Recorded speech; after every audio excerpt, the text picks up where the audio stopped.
Oi, tudo bem?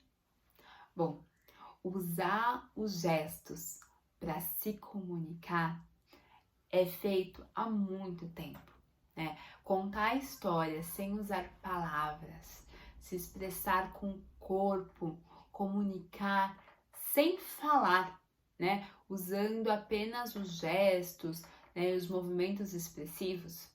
Isso é chamado de mímica, né? E é feito há muito tempo. Pois bem, existe um tipo de teatro que utiliza a mímica, né? Esse contar histórias com o corpo sem usar a voz. E esse teatro é chamado de pantomima. A pantomima, então, é a criação de cenas utilizando essa gestualidade, tá bom? Ela remonta desde o século V antes de Cristo. Porque naquela época os atores eles tinham o hábito de usar máscaras que cobriam o rosto todo. E usando essas máscaras era difícil deles conseguirem falar, principalmente num teatro que você tem que falar bem alto para todo mundo ouvir. Justamente por isso, eles utilizavam os seus corpos, né, o corpo todo, para contar essa história. Foi assim então que nasceu a pantomima. Bom, já lá na Itália, no século XVI, existiam os atores de uma coisa chamada comédia dell'arte. A comédia dell'arte, ela tem origem italiana e ela também vai utilizar a pantomima para contar suas narrativas. Isso porque, diferente de outros teatros, a comédia dell'arte ela não se apresentava em um lugar fechado, específico. Os atores desse tipo de teatro, né, desse tipo de manifestação, eles faziam apresentações de forma nômade, por assim dizer.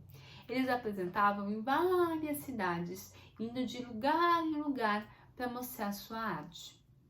Além disso, a comédia dell'arte tem como característica o improviso. Então, apesar de ter alguns personagens fixos e eles terem um rumo do que a história vai acontecer, não tinha um texto escrito.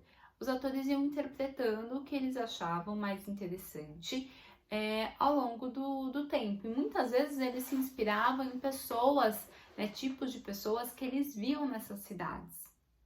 Só que tinha uma dificuldade. Como eles iam de região em região, de cidade em cidade apresentando, muitas vezes, quando eles chegavam no lugar, eles não falavam a língua daquele lugar, né? Já que eram muitas línguas, muitos dialetos. E aí, como apresentar uma peça de teatro num lugar onde você não fala a língua deles? E não dava nem para escrever, porque naquela época tinham muitas pessoas que eram analfabetas. E qual era a solução? Utilizar a pantomima, né? Utilizar a gestualidade para contar histórias. Isso aconteceu mais ou menos entre 1600 e 1750. E aí os atores utilizavam todo o seu corpo como forma de comunicar. Nesse caso, a gente tem alguns personagens fixos, porque por mais que seja improviso, era muito comum os atores interpretarem a vida inteira o mesmo papel. E aí eles iam se especializando mais em cada personagem e iam criando gestos mais refinados para aquela personagem. E aí eles ficavam cada vez melhores.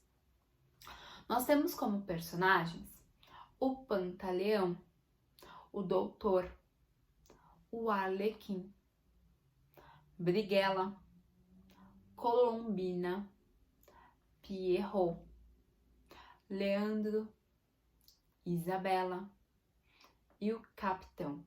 Todas essas personagens representam alguma coisa na história, né? O Doutor, o Pantaleão, eles são mais velhos, né? Eles são avarentos, são mesquinhos, né? O Arlequim, o Brighella e a Colombina, eles são empregados, né? Eles trabalham o Pierrot, ele também é um empregado mais triste, porque ele é apaixonado pela Colombina, mas a Colombina não dá bola para ele, né? Ela gosta do Arlequim. O Leandro e a Isabela são um casal apaixonado, né? Eles são filhos do doutor e do Pantaleão, então eles vivem esse romance, né? Temos o capitão também, que ele é meio mentiroso, meio preguiçoso. Então essas personagens, por mais que tenham essas características, vão vivendo histórias, vão vivendo narrativas cada vez diferentes, criadas pelos atores, né? Alguns falam, né? Tem algumas falas, mas eles também utilizam muito da pantomima para contar a sua história, tá bom? Bom, eu espero que vocês tenham gostado e até a próxima. Tchau!